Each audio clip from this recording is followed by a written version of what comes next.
O Livro dos Espíritos. Allan Kardec. Tradução, Dr. Guilom Ribeiro. 76ª edição, 1944. Introdução ao estudo da doutrina espírita. 4. Se os fenômenos, com que nos estamos ocupando, houvessem ficado restritos ao movimento dos objetos, teriam permanecido, como dissemos, no domínio das ciências físicas. Assim, entretanto, não sucedeu. Estava-lhes reservado colocar-nos na pista de fatos de ordem singular. Acreditaram haver descoberto, não sabemos pela iniciativa de quem, que impulsão dada aos objetos não era apenas o resultado de uma força mecânica cega, que havia nesse movimento a intervenção de uma causa inteligente. Uma vez aberto, esse caminho conduziu a um campo totalmente novo de observações. De sobre muitos mistérios se erguia o véu. Haverá, com efeito, no caso, uma potência inteligente. Tal a questão. Se essa potência existe, qual é ela? Qual a sua natureza, a sua origem? Encontra-se acima da humanidade? Eis outras questões que decorrem da anterior.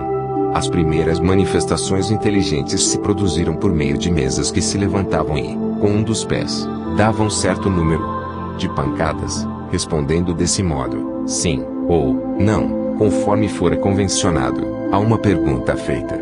Até aí nada de convincente havia para os cépticos, porquanto bem podiam crer que tudo fosse obra do acaso. Obtiveram-se depois respostas mais desenvolvidas com auxílio das letras do alfabeto, dando móvel um número de pancadas correspondente ao número de ordem de cada letra. Chegava-se a formar palavras e frases que respondiam às questões propostas.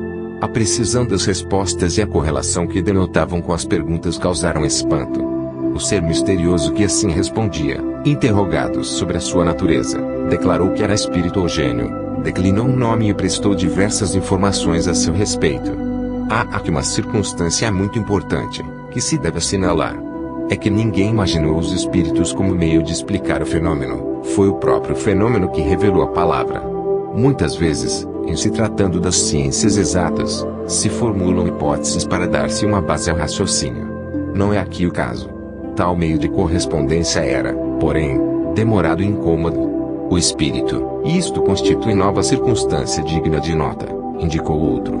Foi um desses seres invisíveis quem aconselhou a adaptação de um lápis a uma cesta ou a outro objeto. Colocado em cima de uma folha de papel, a cesta é posta em movimento pela mesma potência oculta que move as mesas, mas, em vez de um simples movimento regular, o lápis traça por si mesmo caracteres formando palavras, frases, dissertações de muitas páginas sobre as mais altas questões de filosofia, de moral, de metafísica, de psicologia, etc., e com tanta rapidez quanto se escrevesse com a mão. O conselho foi dado simultaneamente na América, na França e em diversos outros países.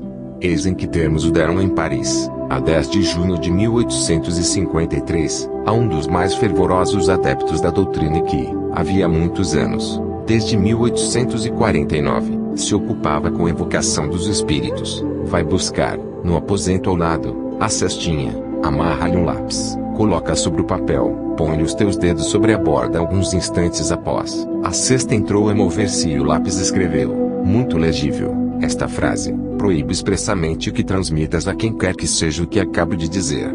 Da primeira vez que escrever, escreverei melhor. O objeto a que se adapta o lápis, não passando de mero instrumento, completamente indiferentes são a natureza e a forma que tenha. Daí o haver-se procurado dar-lhe a disposição mais cômoda. Assim é que muita gente se serve de uma prancheta pequena. A cesta ou a prancheta só podem ser postas em movimento debaixo da influência de certas pessoas, dotadas, para isso, de um poder especial, as quais se designam pelo nome de médiuns, isto é, meios ou intermediários entre os espíritos e os homens. As condições que dão esse poder resultam de causas ao mesmo tempo físicas e morais, ainda imperfeitamente conhecidas, porquanto há médiuns de todas as idades, de ambos os sexos e em todos os graus de desenvolvimento intelectual. É, todavia, uma faculdade que se desenvolve pelo exercício.